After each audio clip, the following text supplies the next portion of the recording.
I wanted to give you an impression of the way I spent over half the time here in the Philippines. If you have a vehicle, I don't. They have a parking area here, the security, and they have, very convenient, a 7-Eleven right next to the entrance, which is open 24 hours.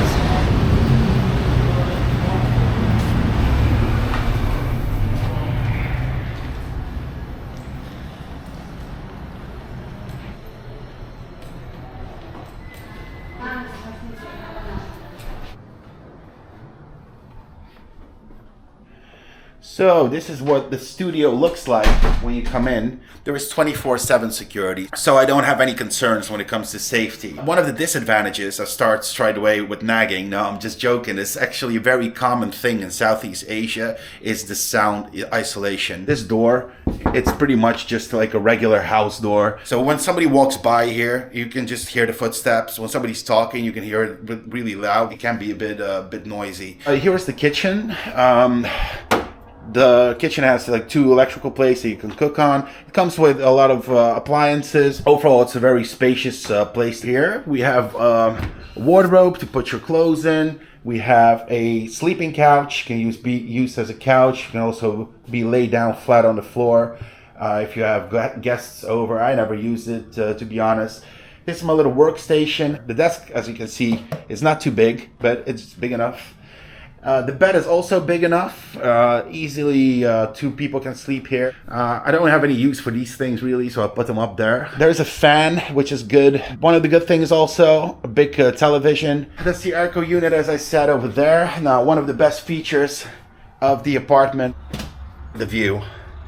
So over there, that's Manila. Down here, you can see the MRT line. It's pretty close to Araneta, Cubao.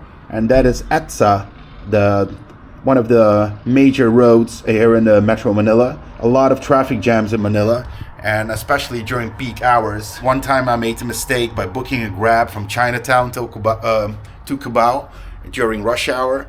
And that trip took like almost 2 hours. I mean, it would have been a lot cheaper and a lot faster to take public transport. So for me, it was an important factor that I'm close to the MRT here. One thing that's not very cool is, can you see how dirty these windows are?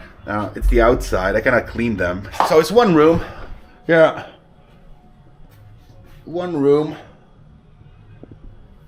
And here we have the bathroom. Nothing special. It's sink, mirror, toilet, and a shower unit here. There's a housekeeping included 1 time a week, but I actually never do that. I just keep it clean myself. Now, where did I find this studio? I found it on Airbnb. In general, when you're looking for places to stay in Manila on Airbnb, it's best to contact them on the chat and just plan a viewing. Usually there's a manager who takes care of things, and it should directly talk to the manager about a more beneficial rate. The price for this apartment on Airbnb was $27 per night, which amounts to 1,500 pesos per night. That was a bit expensive, so what I did was I planned a viewing and I met the manager here. First thing I did was tested the internet speed. I said the internet speed was pretty good, very good actually. And the second, the second point I addressed was the price. I said, can we do anything about the price if I take the apartment for a minimum of 1 month? And he said, I can make the price 32,000. That's $576 per month. Now, I know what you're probably gonna say. You can get a studio for a lot cheaper than that. And that's true. I mean, you can get prices for about 10,000. I even saw prices for 5,000 when it comes to renting a room. But there are certain concerns there. You have to make a deposit. You may have to make a prepayment, and you have to sign a contract, which is usually a minimum of 6 months, but it can be up to 1 year or even longer. I'm not willing to sign any contracts. I don't want to be tied down in a contract, and I don't want to pay large sums of money as a deposit because I never know if I'll ever get it back.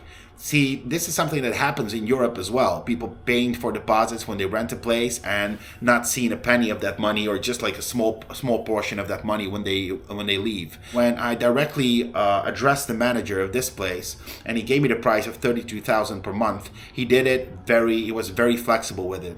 Nothing was signed, not one contract. No deposit was given. Not even a photo copy of my ID or passport was made. I mean, I introduced myself like, "Hi, my name is Anton," but I could have introduced myself as Peter, Dave, whatever. It was actually kind of weird, because I agreed to rent a place, and the next day I came here and gave him the full amount for a full month, and he just counted the money.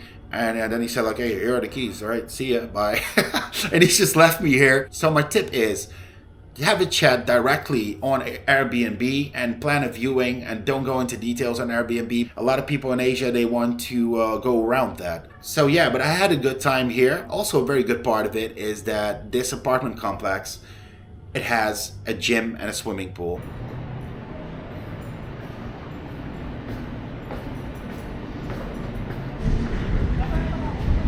So you can chill out here on one of these chairs. Pool here. Also with a pretty cool view.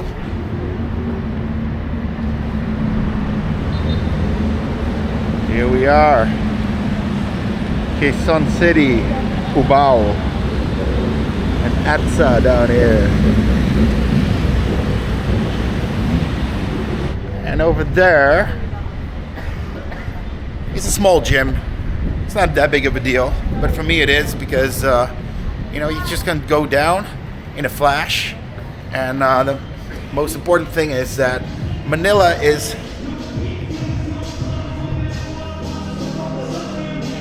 alright, there's some music playing there. It's copyright.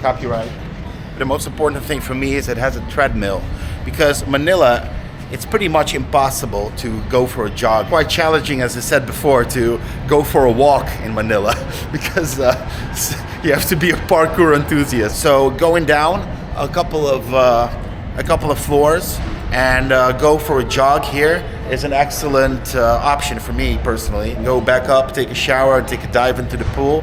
Yeah, it really gets the day started.